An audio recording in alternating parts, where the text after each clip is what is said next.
Okay.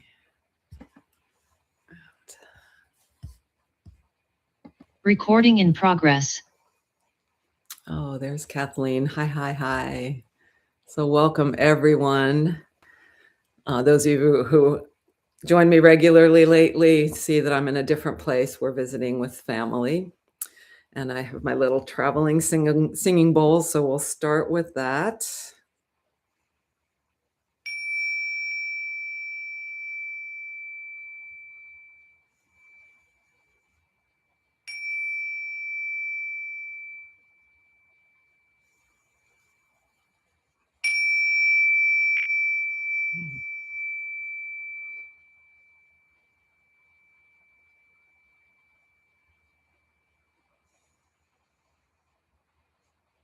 Thank you for joining me today for our half hour of practice. Nice to meet Claudia and Kathleen, and welcome the regulars who are here on Zoom, and then some of you joining later. I also record this on my YouTube channel, so it's available there. Some of you find me there. I say this again and again. It means so much to me, the community of coming together and taking this journey, which has so many elements that we can only do on our own. As one of my teachers said, one of his phrases that he holds dear is we need to stand in our own shoes. There's no getting around that. But it certainly helps when we're walking with others. So today, we'll be doing some movement on our backs, and I'm going to talk you through it. So if you, and you always have the choice. Let me see, my power's not drawing from the, okay. You have the choice to do whatever we're doing from sitting, or maybe you're in bed, whatever situation you need, please take care of that. You know best. But if you can be on the floor today, and it might be helpful if you know that when you're on the floor, some of us lying on our backs have our lower backs stiffen up a bit. So if that happens for you, what's helpful is to get maybe like what I've got under my knee. If you have a couple couch cushions, or if you can take a blanket and roll it up, or a big beach towel, whatever's nearby that you can get, and place that to where the backs of your knees would be. Just that little bend in your knees. We'll be bringing our knees into our chest at some times, but that can just stay there under your knees. If you need that, you may not need that at all. Some of us, when we are on our backs, our chin juts up into the air, or our neck is strained. And so maybe a little bit of a cushion. It could even just be a folded towel that could go under your head. And if you choose to be seated, that's fine too. I'll give some guidance from that orientation. And so from wherever you are now, as you set yourself up, let's begin to arrive fully.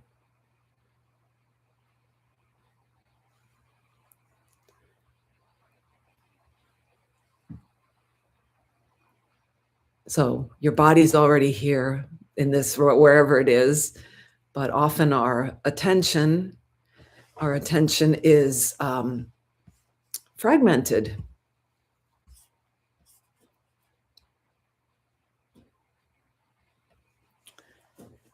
Sometimes we're partially, it's almost like a split screen or something, or as my husband watches the NFL on something called Red Zone, some of you might be familiar with. Sometimes there's so many different screens on the one screen. I feel like I'm growing insect eyes that I have to see different things. But our attention feels that way sometimes. There's something jumping to the next thing that's going on today. There's something simmering about a conversation you've been having with someone that's maybe got some speed bumps in it. There might be some joyful event you're planning for. And all these things also live in our body. And often we're in a modality where we're not really attending to the feel in our belly or the feel in our chest and heart area or the feel in our throat until they're screaming for attention, the body parts. So as we arrive, one of the most useful things we can do is feel what's happening in the parts of your body touching the ground. So if you're in a chair, that'll be your pelvis, would be one of the primary things, your buttocks, your legs. And on the ground, similarly, that might be one of the places that you're really feeling the weight of you in the pelvis. But you might also feel your feet. So again, now from any orientation, your feet. And the part that's specifically the part that's touching the ground.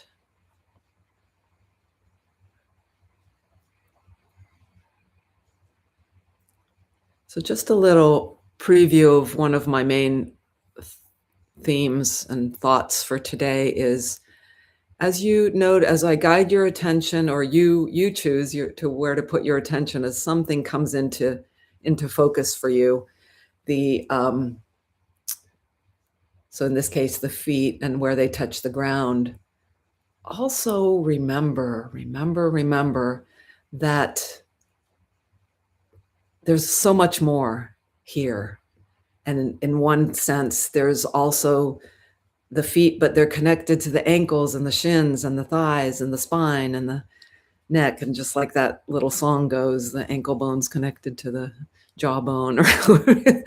We make fun by skipping over, but all the connections to the wholeness of your body, to the wholeness of yourself, even if we're paying attention to one special part.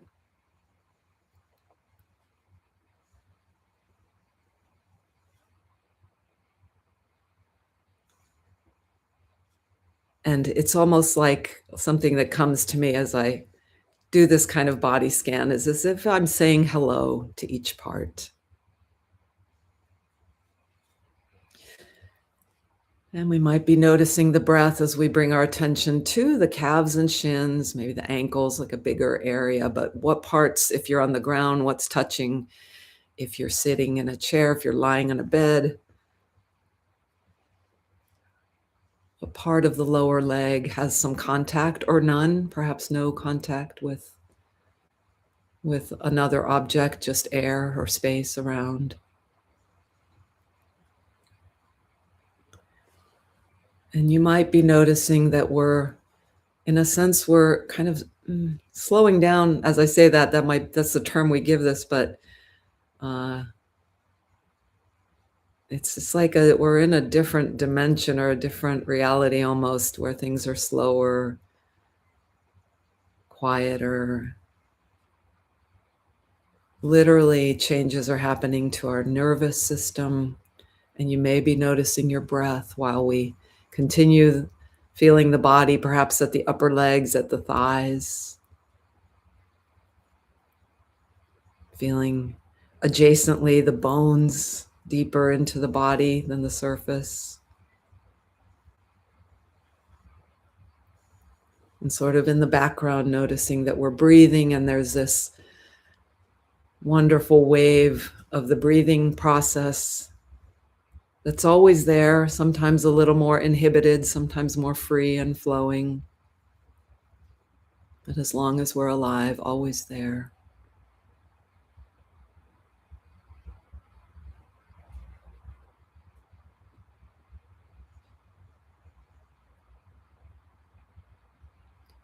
You may be noticing parts of you changing, relaxing, releasing,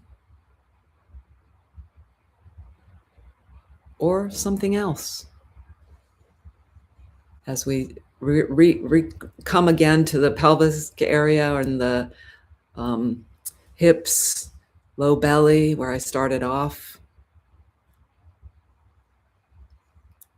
And feeling the breath here, the movement of the breath. Feeling the various qualities that might be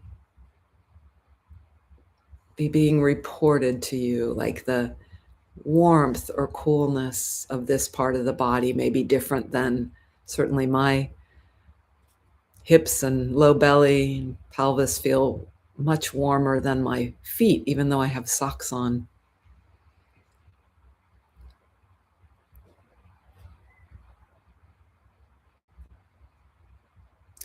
And also, as we're scanning, the other things that may be coming in sometimes is a thought or an image, a memory. And there's no problem with that. No problem with thinking, images, ideas popping in. Farther up, as we feel the low back and then the moving upward toward the upper back, and knowing that the ribs lives in there, the spine. And even as we feel the touch and the weight different, the very shapes and contours and how they meet whatever they're touching or not touching. If you're upright, there's still a sense of that body part in space and in orientation to the sides and front and back and core.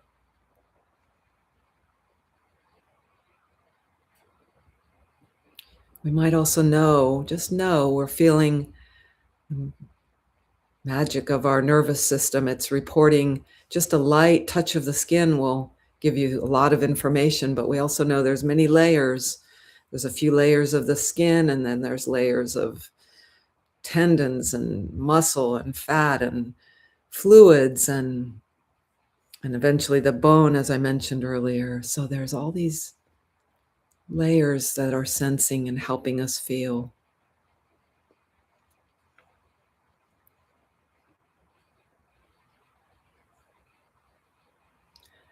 And the shoulders, how the upper body, almost like you can almost think of the torso as roughly a rectangle, and the corners there that meet the shoulder and arms, and how this part of you feels in this gravitational field. Perhaps receives the slight undulation of the waves of breath.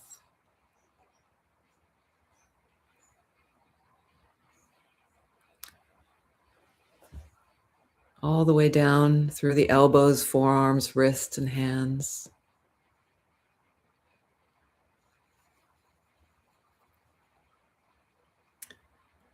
And then back into the neck and head.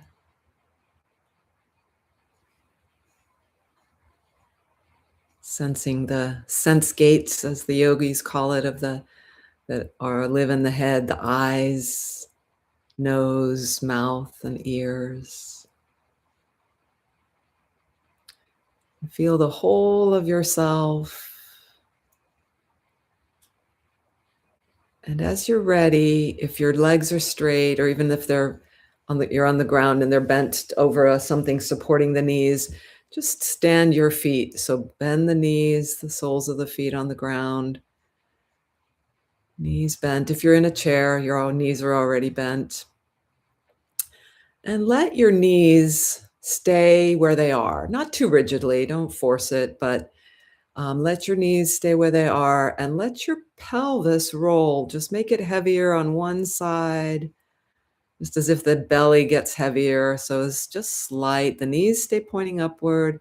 And then imagine if you have a sloshy, I call it a golden ball in the middle of the belly, but sometimes I envision it as a water balloon, and that might be helpful. Just let it kind of slosh so it goes over to one side and then the other. A A long time ago, I used to do this particular set of movements, and I used to envision the belly in this kind of movement as a bowl of salsa. I don't know why. This sort of the chunkiness doesn't really appeal to me right now, but I don't just came to mind, and I would use it sometimes as sort of that thicker consistency that goes a little slow.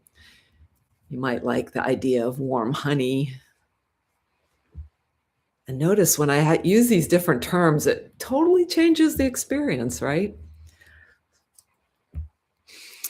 And so just feeling what this movement, a simple movement, and you can make it really, really small. That's one of my things I'm fascinated with. When we barely move, when we make that almost that first oomph that happens, that first effort to make the movement, there's something so rich in that beginning, almost a blueprint of what's happening, almost like the whole blueprint lives in that moment, in that tiny movement.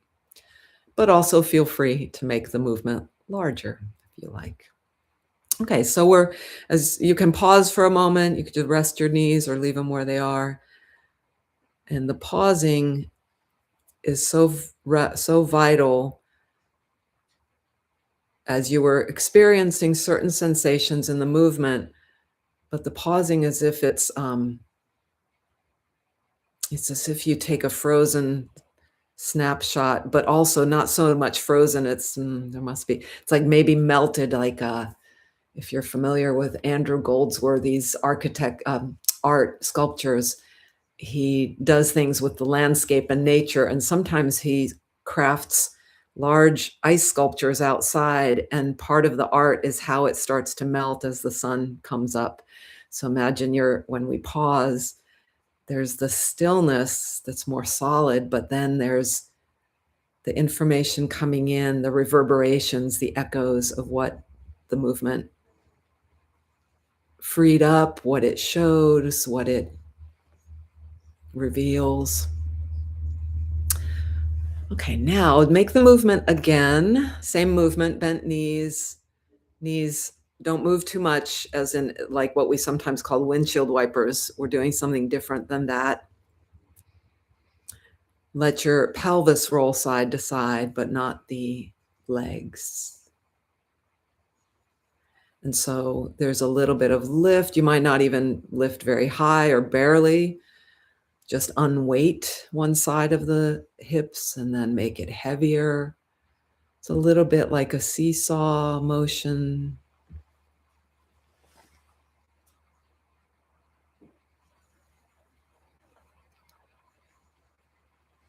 And then come to a pause again.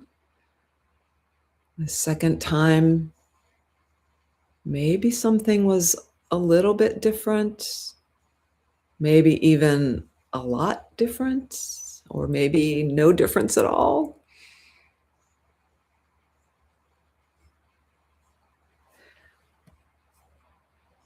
And now bring one knee into your chest. And so you can do this if you're seated in a chair as well. And hold the leg just with one hand. So one leg is still bent and that side arm is relaxed. And if, say, you have your right knee into your chest, you can hold the knee just under the kneecap or on the kneecap, or if you can hold behind the knee. And gently bring the knee in towards your chest.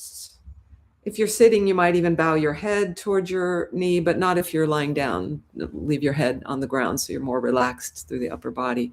And let it move away a little, just like a little bringing the knee into your chest and away. This movement has a sweet functional name in yoga. There's maybe a more technical name, but often it's called wind relieving pose. So it gets those organs of elimination and where going. And notice probably as you're bringing your knee to your chest, your lower and middle back, maybe your upper back is rounding.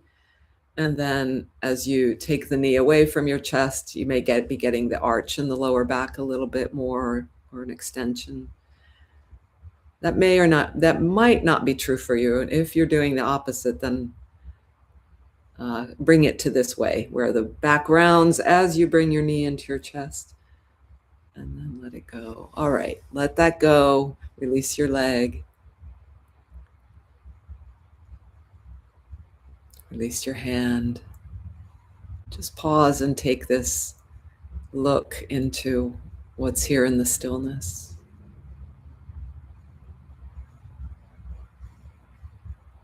So part of what can happen in the pause is letting in, kind of opening the pores in a way, let in the information, the sensing.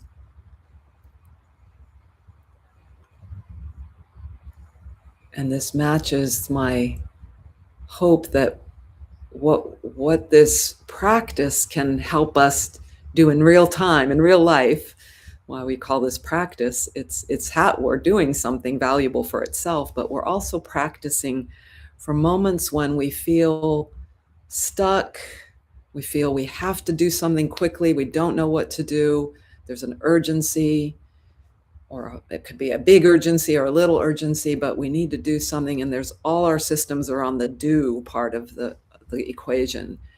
And we so forget the be, the source, the get still and listen part, the open to inspiration, open to more information, open to the bigger picture. So now, as we bring the knee back in for another contrasting movement, same side, same knee, holding same way, or on top of the knee, behind the knee, or in the bend of the knee. And now, as you bring your knee towards your chest, arch your back or the lower back, or tilt the top of the pelvis forward, whichever those directions, they can land, which is opposite from what we were doing. And as you let your knee move away from you, let your lower back move back or toward the floor, so the lower back flattens. Not completely, but that's a rough draft. So this one is, for most of us, the unusual. So as you bring your thigh closer, the lower belly will come closer as you arch the back, and then you make more space between the lower belly on this side and the leg. And this movement, if we were in table pose, this would be exactly what's happening, because our leg would be still and we'd be going through the range of motion a little differently. But when we're on our backs or seated, it's more natural for us to do what we did last time. For a few more repetitions, feel the whole of yourself, the spine, the neck, how each part gets a kind of ripple effect because it's connected. It's being pushed or pulled, or maybe it's holding itself rigid, and there's nothing you need to do or judge, but you can shift what's happening if you like, as you watch the flow and feel the flow through other joints and landmarks of your body. And then let it go. Let go of your leg, let go of your hand.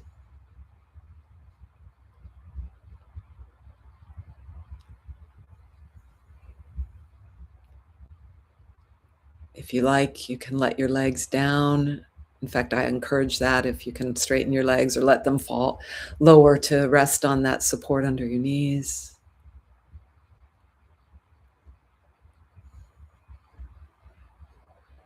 A long time ago, when I first started learning about yoga in the 1970s, lying on the ground, what we call now corpse pose, used to be called sponge pose. And that name I like, as one of the aspects of this pose, it feels like when we stop here after a movement, we're kind of like that sponge that's been wet and then wrung out and wet again, and we just are absorbing. We're porous and absorbing.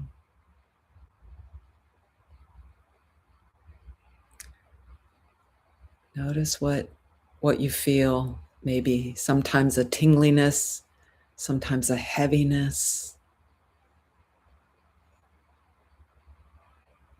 sometimes a spaciousness, maybe all of these.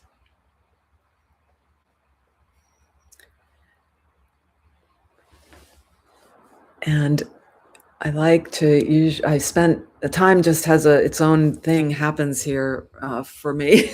As I often, when I go through sort of what we did earlier was a body scan. And I lingered long on that. So our time is short for our meditation. I like it to usually be at least 6, 7, 8 minutes. So it'll be just about 4 minutes now. And if you like, as usual, you can stay right where you are for reclining meditation or wherever you are. Or you can adjust and come to, just slowly adjust and come to seated. So your choice, yogi's choice.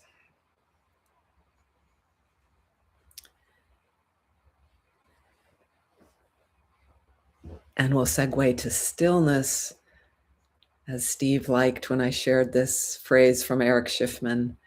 We'll be still without holding ourselves still. So nothing fancy you need to do.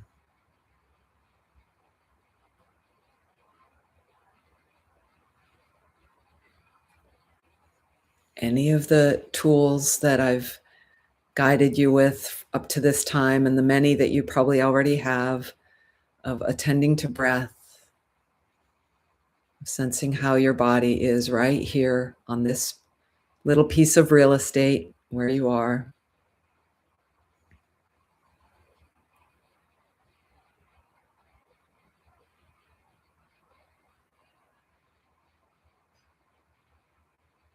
But basically, the only thing we do here is not doing is we are still, we are silent, and we just feel ourselves witnessing, witnessing, being with as we witness, and as we are the witness.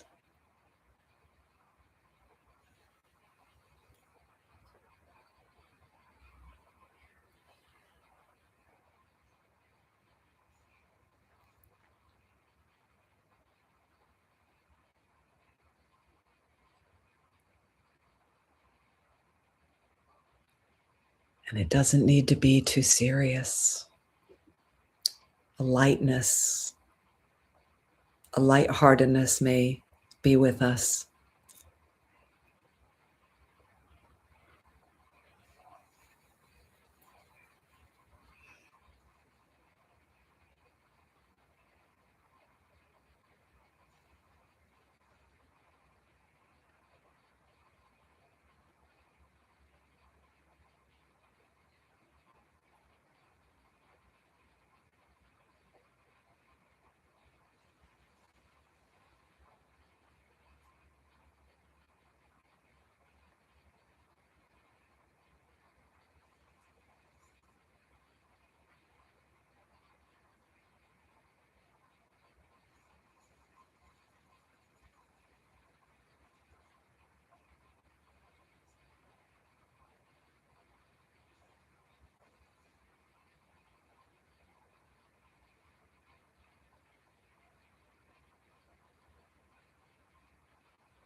As we slide to the last few breaths of our practice together today,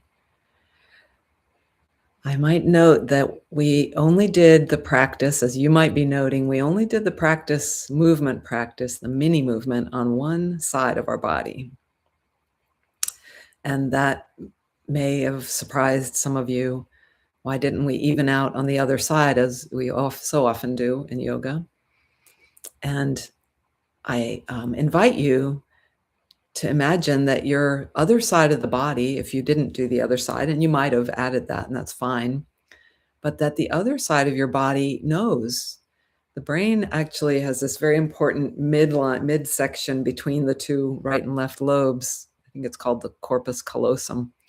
Has an important function of integrating there are some different functions on the two sides, and yet that middle area allows a communication.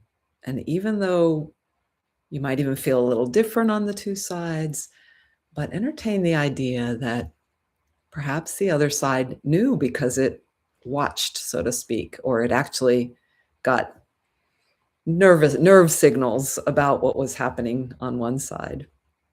So it knows in a way.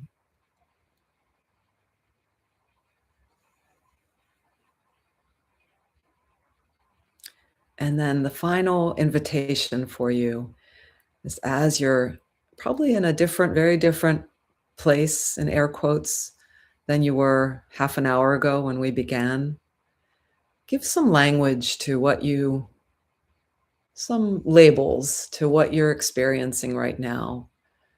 It might be grounded, it might be, I'm going to give you some examples, but be as poetic and be as specific as you like. You might be feeling like a chartreuse green water balloon. I don't know. Something, the more you can give some vitality through language to some technicolor to what you're experiencing right now, you're sort of coloring it in, like you might flip through a coloring book, and when the pages that are already colored in have a kind of stand out. So as we go off the mat, out of the practice into the real space, which is we're in real space already, and we might more easily be reminded that, oh, I can come back to a quiet place, to a momentary pause, just a moment to help me recenter, to help me relax out of this difficult spot, and maybe get another perspective, another opinion, a breath to relax and energize my brain. All right, so I will close our practice with my bell.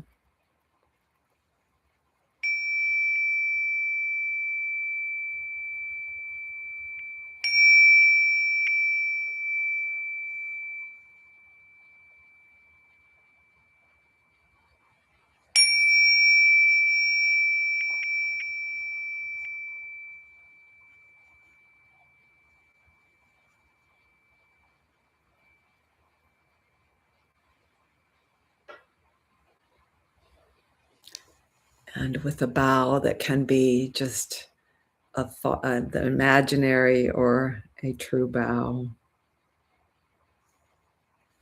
They say those are equally powerful, imagination and real. So just before I close the recording, those of you here in the real time, whatever that is, can stay for a few minutes. I'm going to stop the recordings. And